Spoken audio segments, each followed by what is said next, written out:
Don't eat the soup tonight, sir. Ivy Hale's small hands pushed the blue-rimmed bowl away just as Enzo Moretti lifted the silver spoon toward his mouth. The dining room went so quiet the candle flames seemed loud. A pale smear of soup darkened the white napkin she had pressed to the table edge. Aldo Ricci stepped forward at once. The child is confused, sir. Valeria Moretti smiled softly. Ivy did not move. Then why isn't that your spoon? 3 hours earlier, the Moretti mansion looked less like a home than a place trained to keep secrets. Rain slid down the tall windows in thin silver lines, and every light in the main hall had been dimmed to the color of old whiskey. At the far end of the house, behind the swinging kitchen doors, Clara Hale tied her apron tighter and told her daughter for the third time to stay near the service hallway, not the dining room. Ivy nodded, because she was 8, because she knew adults got tired of warning children, and because her mother's voice had that careful softness it only had when powerful people were nearby. She sat on the lowest stair outside the pantry with her little drawing notebook on her knees, sketching the patterns she liked. The curled iron of the wine rack, the lion on the Moretti family crest, the long row of silver spoons laid out on a black velvet tray. Ivy liked drawing things in the order they belonged. It made the mansion feel less frightening. Inside the kitchen, Marco Bellini moved with the sharp, quiet rhythm of a man who had spent years being watched. Pots steamed, knives tapped, plates warmed under lamps. Everyone knew this dinner mattered. At midnight, Enzo Moretti was supposed to sign the port and casino agreement that men in darker suits had been whispering about all week. But Ivy did not understand contracts. She understood hands. Her mother's hands were always busy, always honest. Marco's hands were usually steady. Aldo Ricci's hands were usually too perfect, gloved, folded, never wasting emotion. That evening, Ivy saw one motion that did not fit. Aldo came through the pantry door carrying a single spoon wrapped in a towel, though the silver had already been counted. He paused when he saw Ivy. On the stair. "Back to your mother," he said, smiling without warmth. Ivy stood and tucked the notebook under her arm. "I'm not in the way. Children are often in the way before they know it." His voice stayed polite, but his eyes dropped to her notebook. A minute later, Clara appeared and pulled Ivy gently aside, whispering that Mr. Ricci could send them out of the staff rooms if he wanted. Ivy heard the fear under the whisper. She hated that sound more than any raised voice in the mansion. So she walked with her mother, but she looked back. Through the narrow gap before the pantry door closed, she saw Aldo unfold the towel. The spoon inside caught the light, smooth and bright, but wrong. Enzo's spoon had a tiny scratch near the engraved M. Ivy had drawn it twice that afternoon because the scratch looked like a falling star. This spoon had no scratch. Later, when the soup bowls were arranged on the service cart, Ivy noticed another wrong thing. The bowl with the deep blue rim, the one always placed before Enzo because Valeria said tradition mattered, did not come from the same line as the others. Marco carried it from the pantry, not from the stove. It sat lower on the tray, as if it had waited somewhere cold. A thin skin had formed on top before the other bowls had even stopped steaming. Marco's face looked calm, but he wiped his palms on his apron after setting it down. Across the hall, Valeria Moretti stood beneath the portrait of Enzo's dead brother, her black dress perfect, her pearls soft against her throat. She asked Clara for fresh napkins, then corrected herself and asked specifically for the white linen ones, not the cream. Her smile never broke. Only her thumb moved, tapping 3 times against the stem of her wineglass while her eyes followed Aldo toward the pantry. Ivy did not know what any of it meant. She only knew objects had places, people had habits, and tonight too many things had changed at once. When Clara carried the folded napkins toward the dining room, one slipped from the stack and fell near Ivy's shoes. Ivy picked it up and held it.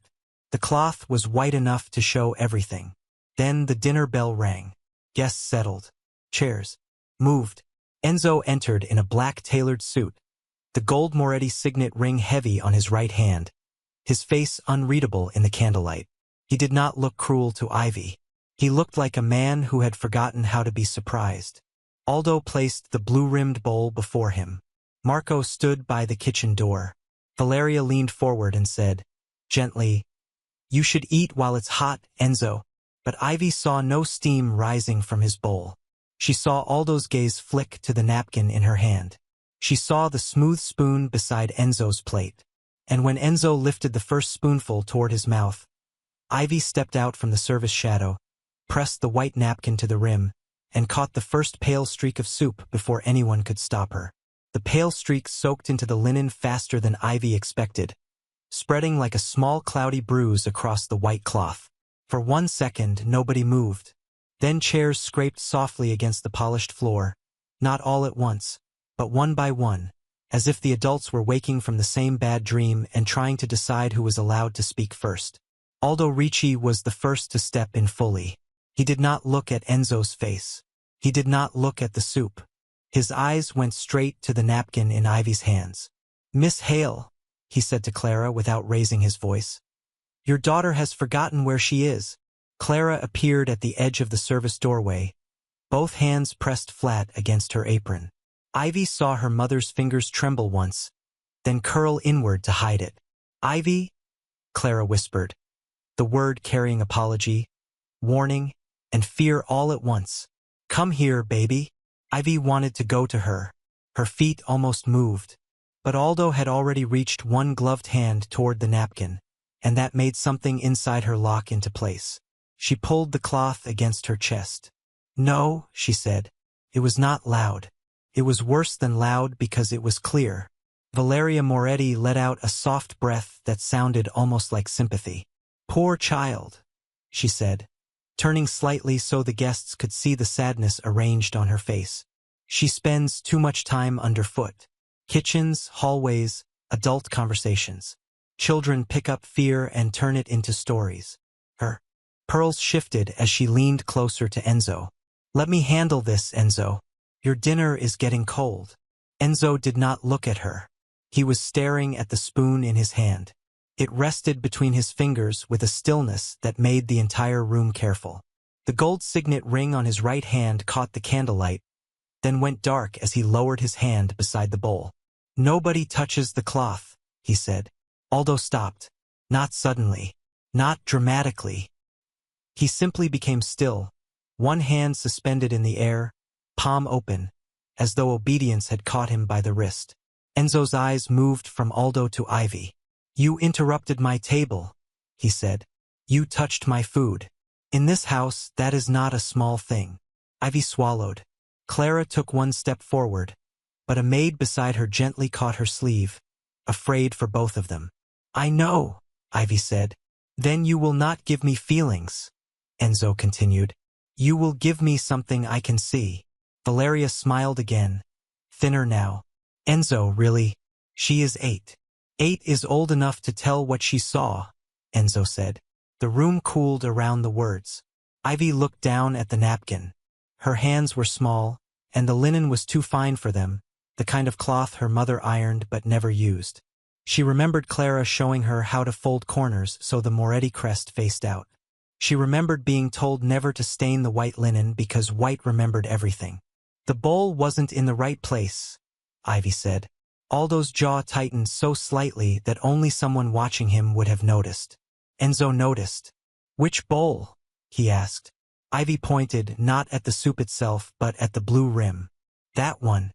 It was on the little side tray first. Not with the others." Marco Bellini, standing near the kitchen door, wiped his hands once on his apron. "The child may have seen the staging tray," he said gently, professionally. "We separate bowls during service all the time. It keeps the line clean." "That sounds reasonable," Valeria said. "It is reasonable," Marco replied, but Ivy shook her head. The other bowls were steaming. Her voice grew smaller, but it did not break. "His wasn't." A murmur tried to rise at the far end of the table and died before. Could become a sound. Enzo looked at the bowl. The surface was glossy, almost too still. The candles above it trembled in perfect reflection. No steam curled from the rim. Valeria reached for her wine, but her thumb touched the glass 3 times before she lifted it. "Top, top, top." Ivy heard it because she had heard it before, beneath the portrait near the pantry, when Aldo came out with the towel. Enzo's gaze shifted to Valeria's hand, then back to Ivy. What else? Ivy's throat felt tight. She looked at her mother, and Clara's eyes begged her to be careful, but not to lie. That gave Ivy enough courage to breathe. The spoon, she said. Valeria's smile disappeared for less than a second. Aldo stepped in smoothly. Sir, with respect, we cannot let a frightened child invent a crime out of tableware. Enzo did not answer him. He turned the spoon slightly. It gleamed clean and bright in his hand. Too clean. Explain, he said. Ivy took one step closer to the table, still holding the napkin. Your spoon has a scratch by the M, she said. I drew it today. It looks like a falling star. Enzo's eyes lowered to the handle. No scratch. Across the room, Clara covered her mouth. For the first time that night, Enzo Moretti did not look dangerous. He looked awake. Ivy pointed toward the service hallway, where the pantry door stood half-closed in the candlelit dark. That's not the first spoon, she whispered. Mr. Ricci washed the first one twice. The words seemed too small to cross the room, yet they landed everywhere. Aldo's face did not change, but the skin below his left eye tightened once. A tiny betrayal in a man trained to look like polished stone. That is an unfortunate thing to say, child, he replied, still calm, still proper. Silver is washed before every formal dinner. Ivy shook her head. Not after it's already on the tray. Enzo Moretti turned the spoon between his fingers, slowly enough that the candlelight ran along the handle like water. There was the engraved M, deep and elegant, but no thin scratch beside it. He looked at the spoon as if it had become a stranger sitting in his hand. You drew my spoon, he said. It was not a question. Ivy nodded, and pulled her small notebook from under her arm. Her thumb fumbled once on the bent cover before she opened it. There were sketches inside that made a few guests exchange faint, impatient glances. Flowers from the wallpaper, a lion from the Moretti crest, the curve of a wineglass, the pattern of the silver lined up on the black velvet tray. But when Ivy turned to the right page, even the impatient faces became still. She had drawn Enzo's place setting. Not perfectly, not like an adult diagram, but carefully enough. Plate, knife, glass, blue-rimmed bowl marked with a little circle, spoon on the right, and near the letter M on the spoon handle, one tiny mark shaped like a falling star. I liked it, Ivy said, almost apologetically. It looked like it was flying.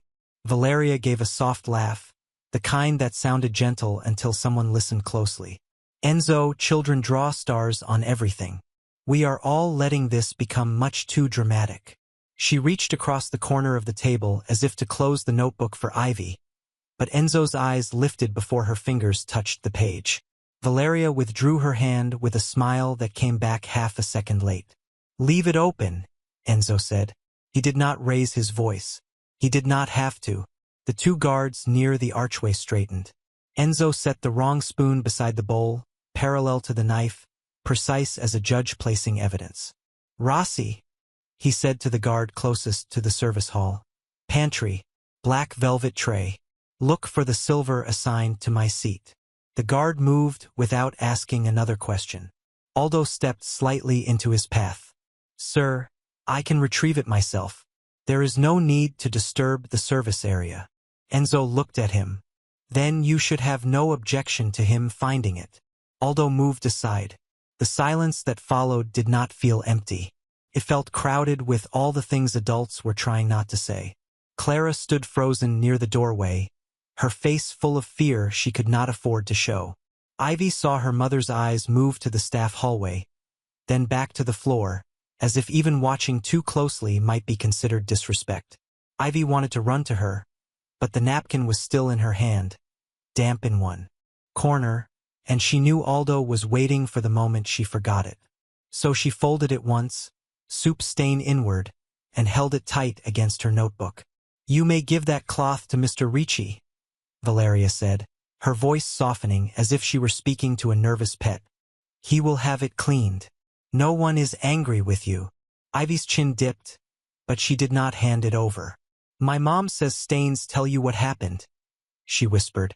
A thin line appeared between Valeria's brows and vanished. Your mother washes linens, sweetheart. She does not investigate them. Clara flinched. It was a small movement, almost nothing, but Enzo saw it. His eyes moved from Valeria to Clara, then back to the white napkin in Ivy's hands. Something in his expression cooled. Not softened. Cooled. Mrs. Hale, he said. Clara looked up as if hearing her name at that table had broken a rule. Yes, sir. Did you place my silver tonight? No, sir. Mr. Ricci said the family service would be handled by senior staff. Aldo answered before Enzo could turn. As is customary for contract nights. I asked her, Enzo said. Aldo bowed his head. Of course, sir. Ivy watched Aldo's right hand slide toward his jacket cuff, smoothing it once, then twice. Earlier, by the pantry, there had been a faint wet shine on that cuff, like water brushed against dark fabric. She looked at her notebook again, then at Aldo's sleeve. Enzo noticed where she was looking. He noticed everything now, but he still did not look as if he believed her. He looked like a man arranging doubt into separate locked boxes. Rossi returned from the pantry carrying a folded white towel on both palms. Not the black velvet tray, just the towel. His face was careful. Boss, he said quietly and stopped. Enzo extended his hand. Rossi placed the towel beside the wrong spoon. For a long second, nobody opened it. Then Enzo unfolded one corner with 2 fingers. Inside lay another silver spoon, still wet along the handle. The engraved M turned upward. Beside the M was a tiny scratch shaped exactly like the falling star in Ivy's drawing, and caught inside that scratch was one pale bead of soup. The pale bead of soup trembled in the scratch as if it had been waiting there to be seen.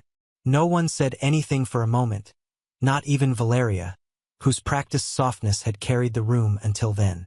Enzo looked at the wet spoon, then at the wrong spoon beside his bowl, and finally at Ivy's white napkin folded tight against her chest. Do not clean anything, he said. Aldo's shoulders stayed square, but the smallest delay came before his answer. Of course, sir. Marco Bellini stepped forward from the kitchen doorway, his voice careful, wounded in just the right amount. Boss, with respect, this is still explainable. Silver is polished, bowls are staged, soup is moved. A kitchen is not a courtroom. Valeria nodded once, grateful for the reasonable tone. Exactly. We are frightening a child and embarrassing her mother over a service mistake. The words moved through the dining room like a silk cord pulled tight around Clara's throat. Clara stood near the service entrance with her eyes lowered, no longer a woman who had worked 12 hours without complaint, but a problem to be managed. Ivy saw 2 guests glance at Clara's apron, then away, as if shame could be caught by looking too long. Enzo saw it too, but he did not comfort anyone. Not yet. He placed the wet monogram spoon on the table and said, Then we will treat it like a service mistake. Valeria's mouth softened in relief. Aldo breathed once through his nose. But Enzo continued. Every bowl stays where it is. Every spoon stays where it is. Number the settings. Photograph the table. Seal the soup. The room changed again. Not louder, not faster, just tighter. His consigliere moved from the wall with a phone already in hand. A guard began taking pictures from the head of the table down, each flash catching crystal, silver, faces pretending calm. Aldo stepped forward. Sir, may I suggest we avoid involving outside personnel until we understand what happened? For the family's privacy. Enzo did not look away from the table. Privacy is what people ask for when they fear records. Ivy heard Valeria's glass touch the table a little too hard. Marco raised both palms gently. The soup came from one pot. If you test one, you test them all. Good, Enzo said. We will. The first humiliation came quietly. Aldo asked Clara to step away from the family line because staff statements would need to be taken separately. And he said it as if he were protecting procedure. Clara obeyed because poor people learn early that arguing with polite cruelty makes it look less polite and more deserved. Ivy did not move with her. She stayed by the table, one hand around the napkin, the other around her notebook. Ivy, Clara whispered.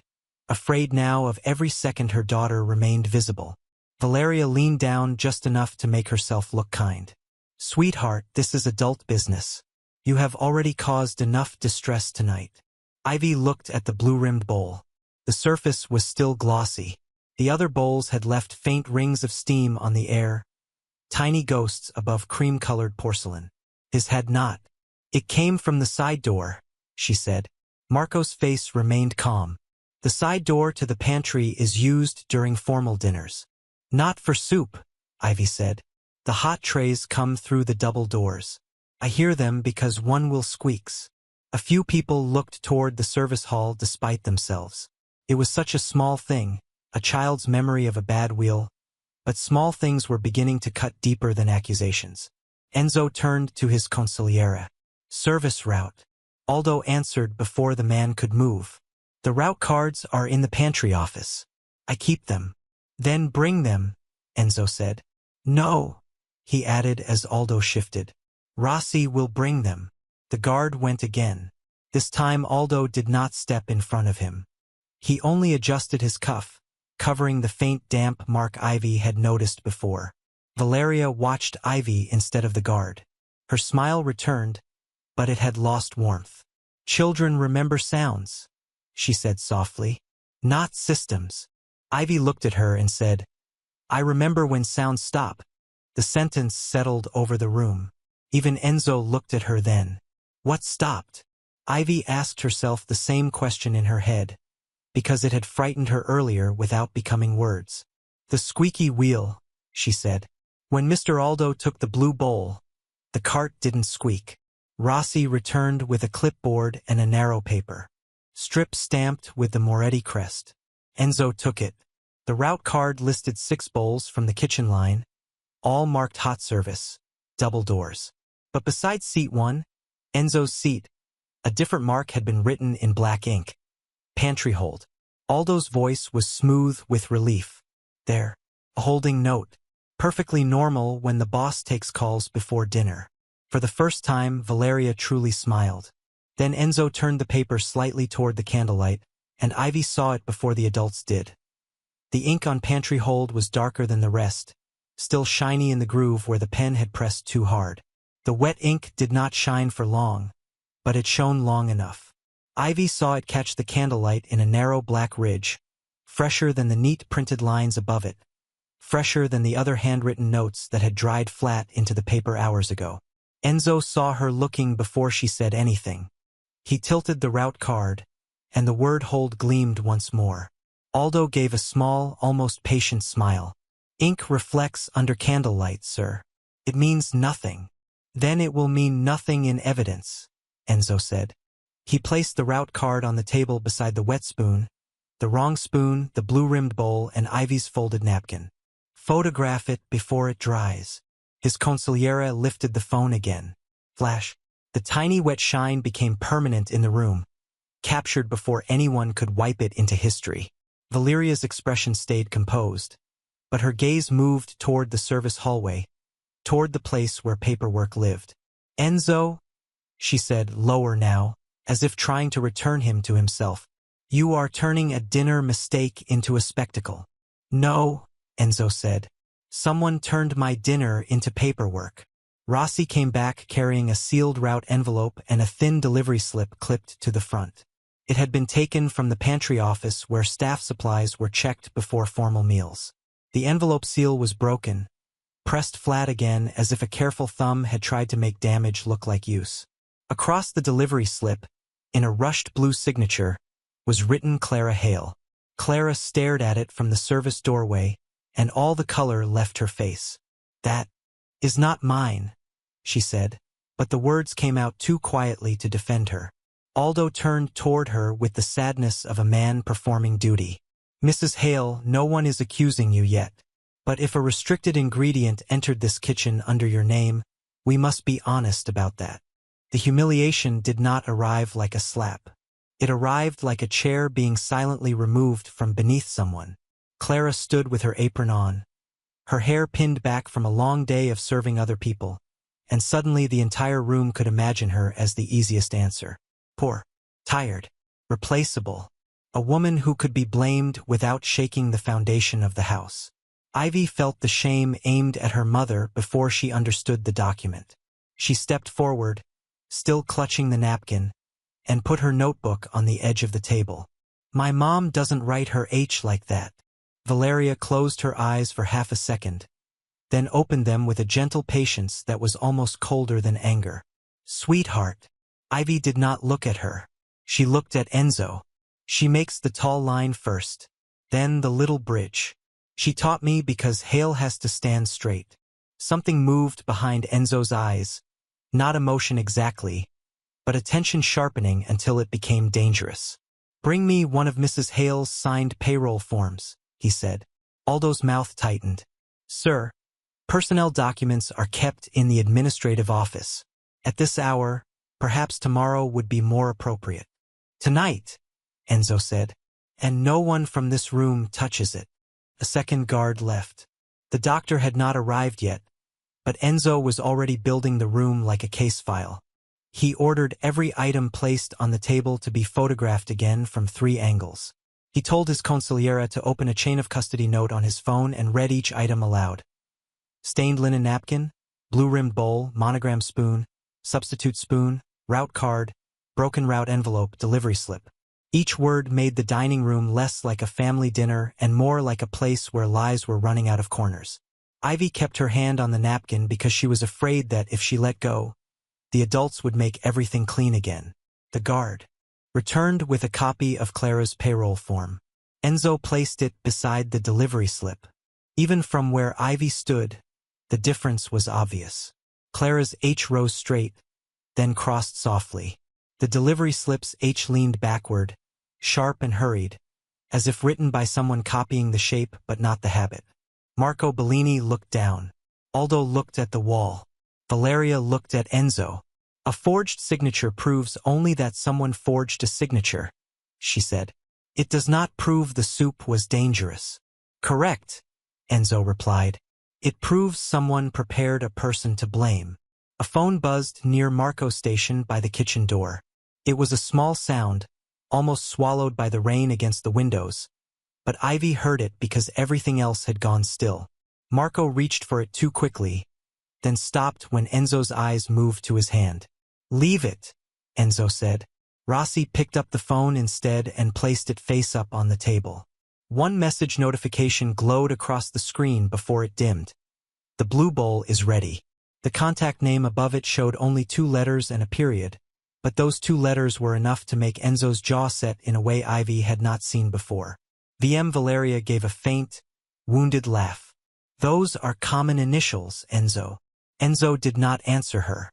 He stared at the screen longer than he had stared at the soup, longer than he had stared at the forged signature, and when he finally looked up, his eyes went not to Marco or Aldo, but to the woman seated closest to his right hand. Valeria sat perfectly still, one hand resting beside her untouched soup, the other near the stem of her wineglass. For a moment, she looked less like a woman accused than a woman waiting for the room to apologize to her. Enzo, she said, and her voice carried that familiar softness. The one she used at funerals, charity dinners, and family meetings where men twice her size lowered their eyes. You are tired. You are letting coincidence make strangers of us. Enzo did not answer. Rain tapped against the tall windows behind him, steady and cold, while the old wall clock above the sideboard counted out the seconds with a sound Ivy had never noticed before. Tick, tick, tick. It made the whole room feel as if it were waiting for a verdict nobody had earned yet. Enzo turned to his consigliera. Get Leonard on the phone. Not the contract team. My personal attorney. Valeria's fingers tightened around the glass, then loosened. Aldo's gaze flickered toward the service hallway. Marco stared at the phone lying face up on the table as if the glowing letters could burn through wood.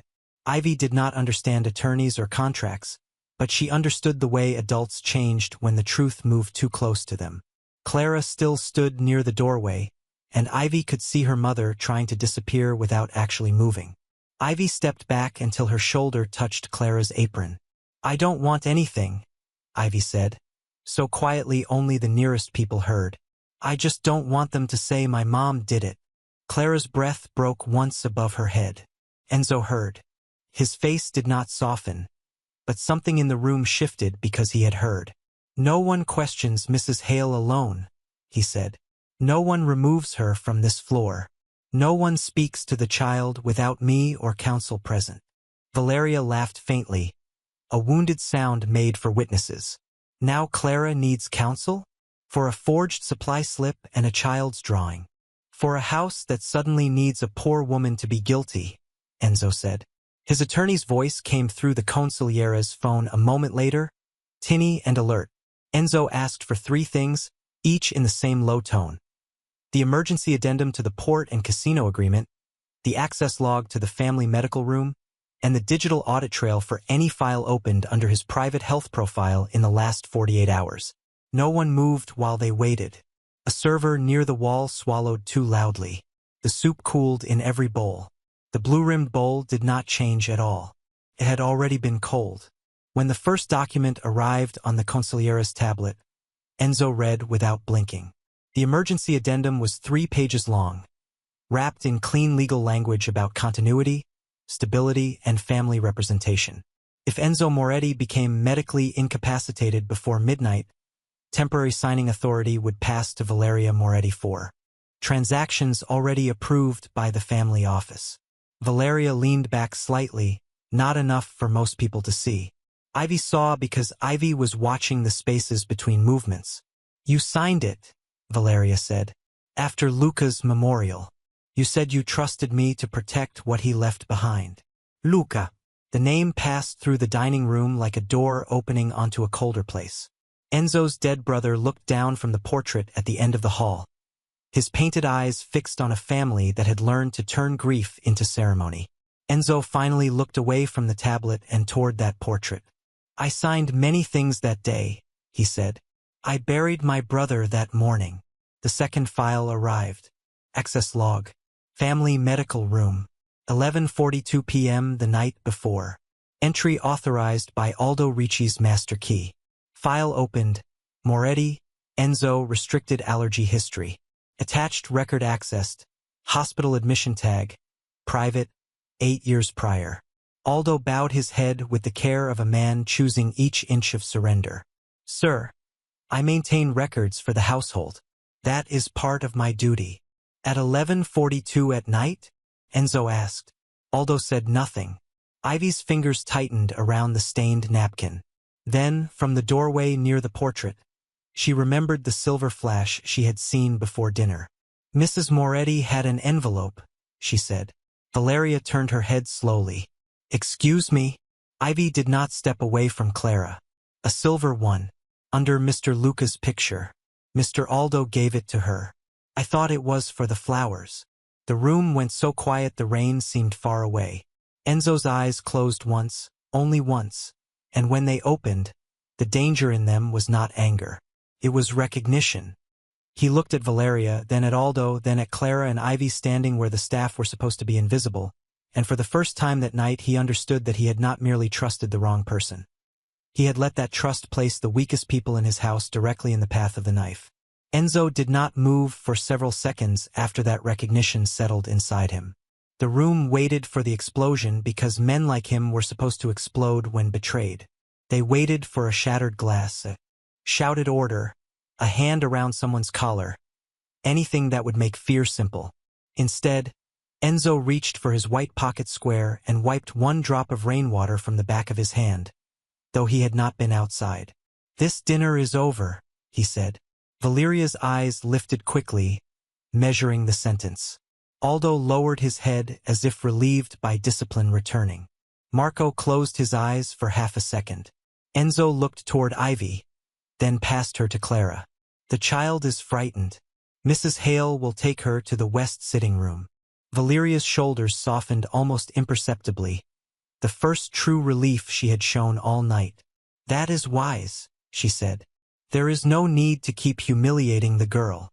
Ivy stiffened at the word, but Clara's hand found her shoulder before she could answer. Enzo saw the child clutching the stained napkin and notebook like 2 pieces of a door she refused to let anyone close. "She takes those with her," he said. Aldo's gaze flicked to the napkin again. Sir, if those items are part of household service, I should catalog them. You will not touch them. Enzo's voice remained quiet. That made it worse. He nodded to Rossi. Escort Mrs. Hale and Ivy. 2 guards outside the room.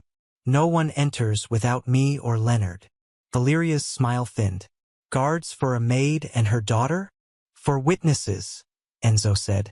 The word did not fill the room loudly, but it changed where everyone stood. Clara walked with Ivy through the service doorway, not because she was dismissed, but because Enzo had just turned the hallway into protection. Ivy looked back once. Valeria was watching her now, not with pity, not with softness, but with the careful dislike adults reserve for small things that refuse to break. In the west sitting room, the lamps were low and the rain sounded closer against the windows. Clara knelt in front of Ivy and touched her face with both hands. Baby, why did you do that? Ivy looked down at the folded napkin. Because if I didn't, he was going to eat it. Clara shut her eyes. She did not say thank you, not yet. Thank you was too small for terror. On the other side of the house, Enzo walked into his private study with his consigliere, Leonard on speakerphone, and 2 security feeds opening across the wall monitor. He did not ask who had betrayed him. Not yet. He asked what could be preserved before fear started deleting itself. Back up the hallway camera, the pantry office, the medical room access panel, the memorial room if the old system still records. His consigliere hesitated. That camera hasn't been reviewed in years. Then nobody would think to erase it first. A file began loading on the monitor, a thin gray bar crawling from left to right. In the silence, Marco's phone buzzed again inside the evidence bag on the desk. Nobody touched it. Enzo stood with his hands behind his back, watching the bar move. In the sitting room, Ivy had opened her notebook because sitting still made her chest hurt. Rossi had given her a pencil from the side table, and Clara had asked her to draw only what she remembered, not what she guessed. So Ivy drew the pantry door, the squeaky cart, the blue bowl, Aldo's cuff. Then she drew the portrait of Luca Moretti at the end of the hall and the silver envelope below it in Valeria's hand. She stopped and frowned. The envelope had wax on it, she whispered. Clara leaned closer. Wax. Ivy nodded. Not red, black, like the seal on Mr. Enzo's papers. Rossi heard it from the doorway and made a call without stepping inside. 5 minutes later, Enzo entered the sitting room alone. Ivy stood too fast, the napkin still in her hand. Did I do something wrong? No, Enzo said. You remembered something small. He crouched just enough to see the drawing without making her feel trapped. Show me where she stood. Ivy pointed to the space below the portrait. There. She said flowers should be changed before midnight. But there weren't any flowers. Enzo looked at the black wax Ivy had shaded beside the envelope. His expression did not change, but his eyes went still. Back in the study, the memorial room camera finished loading. The footage was grainy, old, and silent. It showed Valeria standing beneath Luca's portrait at 11:37 p.m., opening a black-sealed envelope from Aldo, removing a page from the memory box where Enzo had kept condolence letters and signed memorial documents and sliding it into her clutch. Enzo watched without blinking. Behind him, Valeria appeared in the study doorway, her hand frozen on the brass handle, and for the first time all night she looked past Enzo toward the hall where Ivy had gone, understanding that the little girl was no longer standing alone. Valeria's fingers tightened around the brass handle, and the old latch clicked once under her hand. It was a tiny sound, but everyone in the study heard it. Enzo did not turn at first. He kept his eyes on the grainy image of her standing beneath Luca's portrait, slipping a signed page from the memory box into her clutch as if she were removing a flower from a grave. The footage played without sound, which made it worse. There was no excuse in it, no tone to soften it, no grief to hide behind. Just movement, choice, theft. Valeria recovered before most people would have realized she had faltered. That is a private family room, she said. You are recording grief now? Enzo turned slowly. His face had lost color, not with fear, but with the kind of pain that makes a man hate himself before he hates anyone else. I protected that room, he said. I thought it held the last honest pieces of my brother. Valeria lifted her chin. And I protected this family when you were too broken to read what you signed. No one moved. The file on the monitor stopped at the frame where Aldo handed her the black-sealed envelope. Enzo looked at it, then at the door behind her. Bring everyone back to the dining room. Valeria's eyes narrowed. Enzo. Everyone. 20 minutes later, the same long table sat under the same candles, but nothing looked like dinner anymore. The soup bowls were sealed in clear evidence bags. The silver was laid out on white cloth. The route card rested beside the broken envelope. The delivery slip with Clara's forged name lay next to her real payroll signature. The hospital tag sat in a small plastic sleeve, its old ink faded, its meaning suddenly fresh and cruel. Ivy stood beside Clara near the doorway at first, because habit kept them there, even when no one had ordered it. Enzo saw it. He looked at the empty chair halfway down the table and said, Mrs. Hale. Ivy. Here. Clara froze. Ivy looked up at her mother, unsure whether a chair could be a trap. Enzo did not soften the order. You were both made part of this. You will not stand outside it.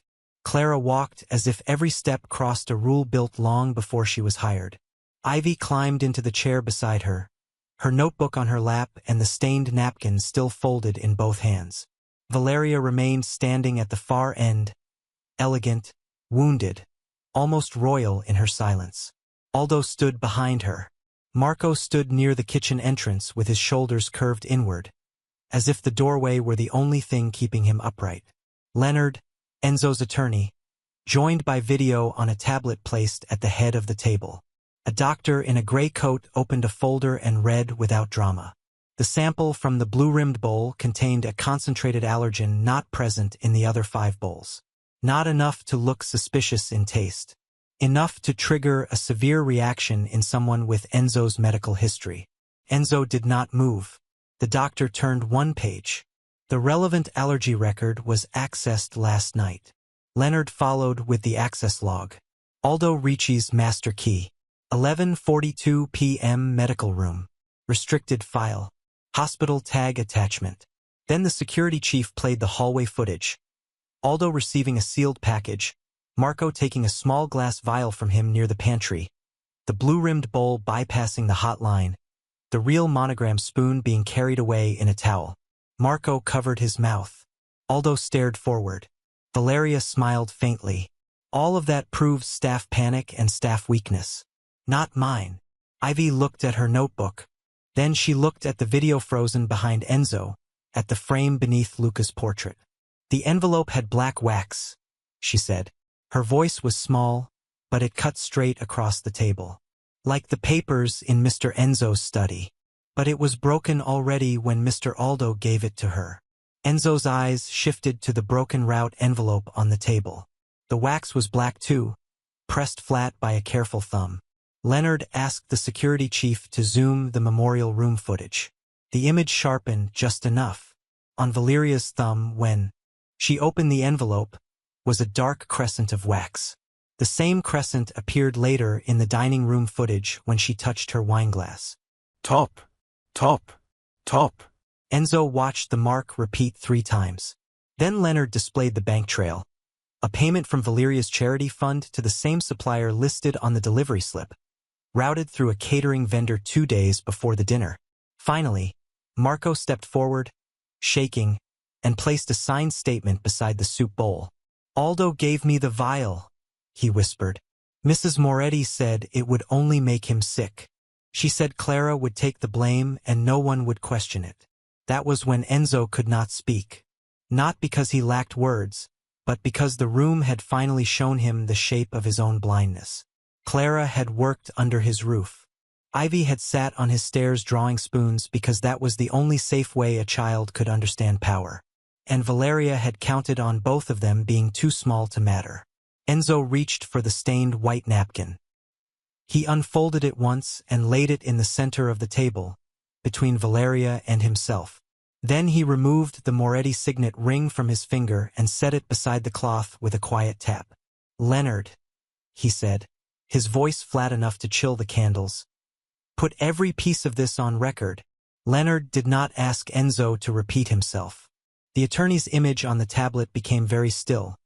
Then he began naming each piece of evidence into the record with the careful pace of a man building something that could survive daylight.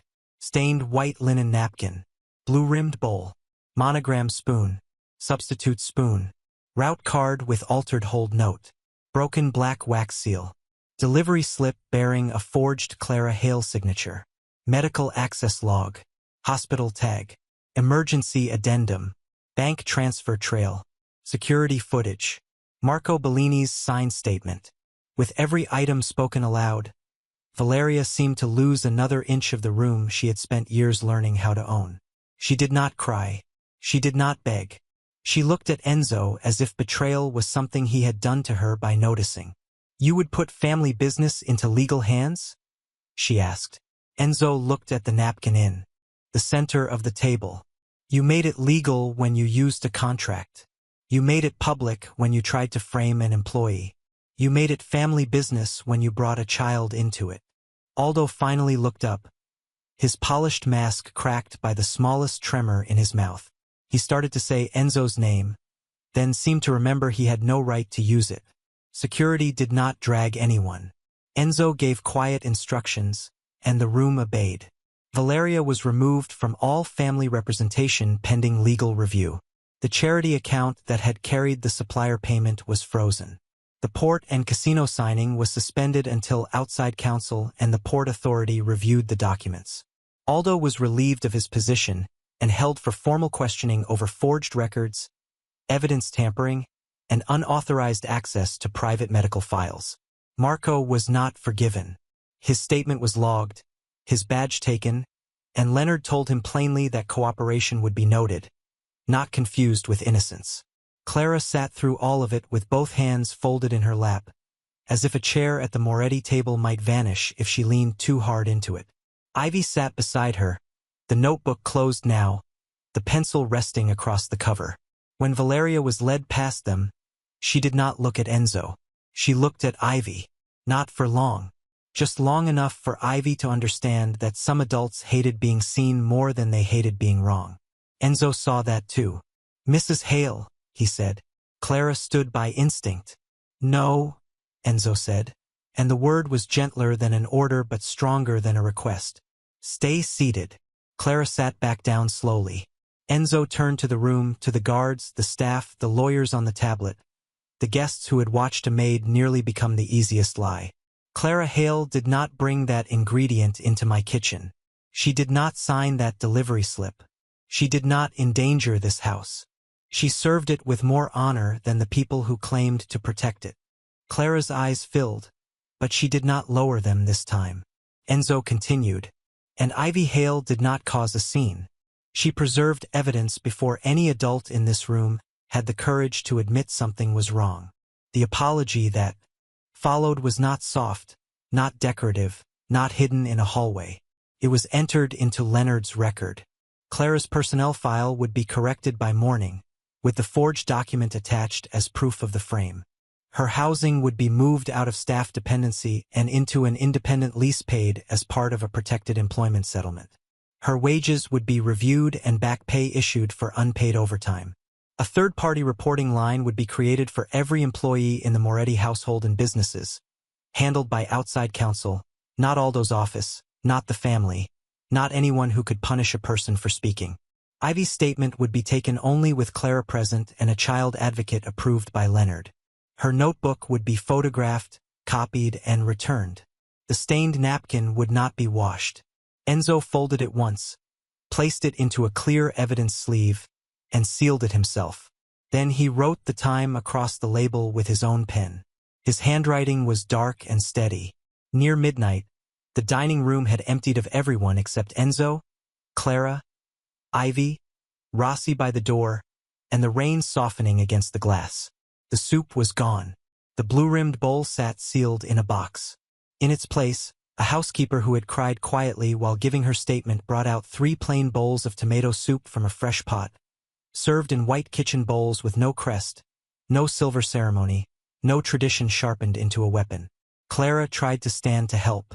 Enzo stopped her with one look. "Tonight," he said. "You eat." Ivy picked up her spoon, then paused. She looked at Enzo's place setting. The scratched monogram spoon was not there. It had been sealed with the evidence. Enzo noticed and took an ordinary kitchen spoon instead. For the first time all night, Ivy almost smiled. "That one is yours?" she asked. Enzo looked at the simple spoon, then at the little girl who had held on to a stained napkin while a whole room tried to make her feel small. "It is tonight," he said. Ivy nodded, satisfied, and unfolded her napkin across her lap the way Clara had taught her. Corners straight, cloth clean, name unseen but finally honored. Outside, the Moretti mansion still looked powerful from the road, but inside, at the long table where a maid and her daughter had once been expected to disappear, the smallest voice in the room had been heard, and the truth had beaten the power built to silence it.